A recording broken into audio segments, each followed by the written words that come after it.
As I read the book of Acts and Paul's Ao ler o epistles, livro de I'm Atos e as amazed epístolas de Paulo, fico admirado pelo modo como Paulo serviu a Jesus Cristo, ensinou sobre ele e testificou dele movido por amor e gratidão.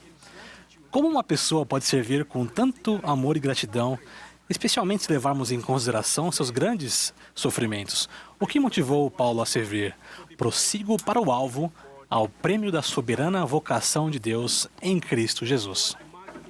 Prosseguir para o alvo significa continuar fielmente no caminho estreito e apertado que conduz à vida eterna, com nosso Salvador e nosso Pai Celestial. Paulo observou que seus sofrimentos não são para comparar com a glória que em nós há de ser revelada. A carta de Paulo aos Filipenses, que ele escreveu quando estava cativo em uma prisão, é uma carta de imensa alegria e regozijo, de incentivo a todos nós, particularmente neste difícil tempo de incertezas. Todos podemos desenvolver coragem semelhante à de Paulo. E, na verdade, tenho também por perda todas as coisas, pela excelência do conhecimento de Jesus Cristo, meu Senhor, pelo qual sofri a perda de todas essas coisas e as considero como refúgio para que possa ganhar Cristo. Ao observarmos o serviço prestado por Paulo, podemos nos inspirar e nos elevar com os Paulos dos nossos dias, que também servem, ensinam e testificam com amor e gratidão em meio a desafios que enfrentam na própria vida e na vida de seus entes queridos. Uma experiência que tive há 9 anos me ajudou a perceber como é importante prosseguir para o alvo. Em 2012, enquanto me dirigia pela primeira vez para uma reunião de liderança da Conferência Geral, eu me sentia sobrecarregado e inadequado. Em minha mente havia uma voz que repetia insistentemente: "Você não deveria estar aqui. Houve um sério engano." Enquanto estava procurando um lugar para me sentar, o elder Jeffrey R. Holland me viu entre as pessoas. Ele veio até mim e disse: "Edward, é bom vê-lo aqui." E gentilmente deu tapinhas em meu rosto. Senti-me como um bebê. Seu amor e carinho me aqueceram a alma e me ajudaram a me sentir acolhido em espírito de irmandade. No dia seguinte, observei o elder Holland fazer o mesmo que havia feito comigo no dia anterior, carinhosamente dando tapinhas no rosto do elder Dallin Nagaoks, que é o membro mais antigo de seu quórum. Naquele momento, senti o amor do Senhor por intermédio desses homens que apoiamos como profetas, videntes e reveladores. O elder Holland, por meio de suas ações gentis e naturais, ajudou-me a superar meu egocentrismo e meus sentimentos de inadequação. Ajudou-me a me concentrar no trabalho sagrado e alegre para o qual eu havia sido chamado: levar almas a Cristo. Ele, assim como Paulo de antigamente, ensinou-me a prosseguir para o alvo.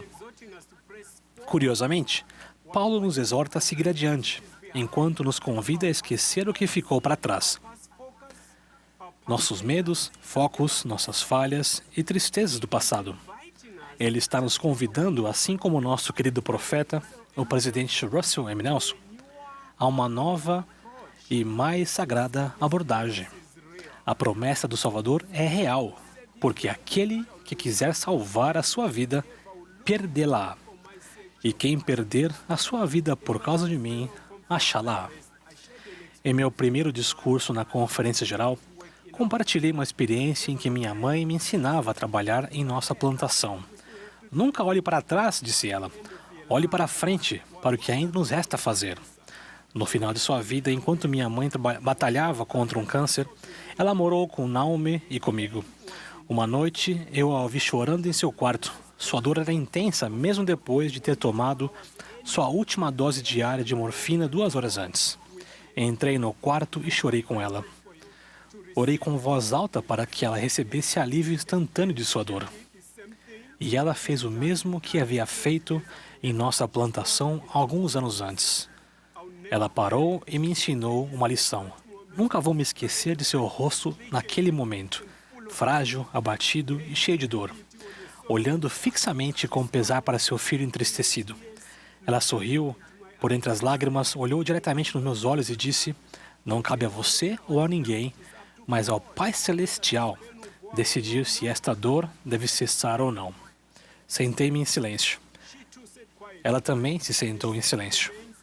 Essa cena permanece vívida em minha mente. Naquela noite, por meio de minha mãe, o Senhor me ensinou uma lição que permanecerá comigo para sempre.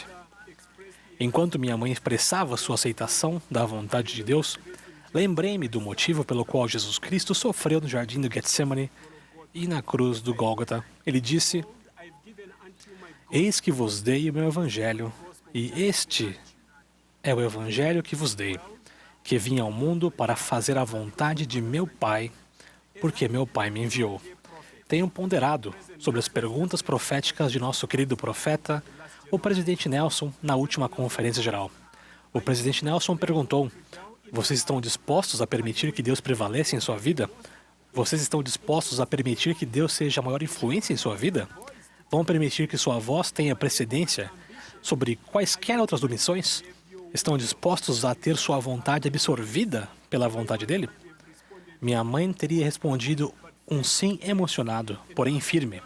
E outros membros fiéis à igreja em todo o mundo também responderiam um sim emocionado, porém firme. Presidente Nelson, muito obrigado por nos inspirar e nos elevar com essas perguntas proféticas.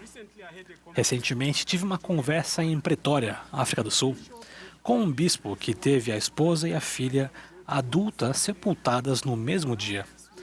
A vida delas foi levada pela pandemia do coronavírus. Perguntei como ele se sentia. A respeito do bispo Ted Tabet, fortaleceu minha determinação de seguir as palavras e os conselhos dos profetas. Ele respondeu que sempre há esperança e conforto em saber que o Salvador tomou sobre si as dores de seu povo para que soubesse como nos socorrer. Com profunda fé, ele testificou: sou grato pelo plano de salvação, o plano de felicidade. Ele então me fez uma pergunta: não era isso o que nosso profeta estava tentando nos ensinar na última conferência? Embora os desafios da mortalidade sobrevenham a todos nós de um modo ou de outro, que possamos nos concentrar na nossa meta de prosseguir para o alvo, que é o prêmio da soberana vocação de Deus. Meu humilde convite a todos nós é que não desistamos nunca. Somos chamados a deixar todo o impedimento e o pecado que tão facilmente nos rodeia e corramos com paciência a carreira que nos está proposta, olhando para Jesus, autor e consumador da fé. Não se trata apenas do que estamos passando na vida, mas em quem estamos nos tornando. A alegria em prosseguir para o alvo.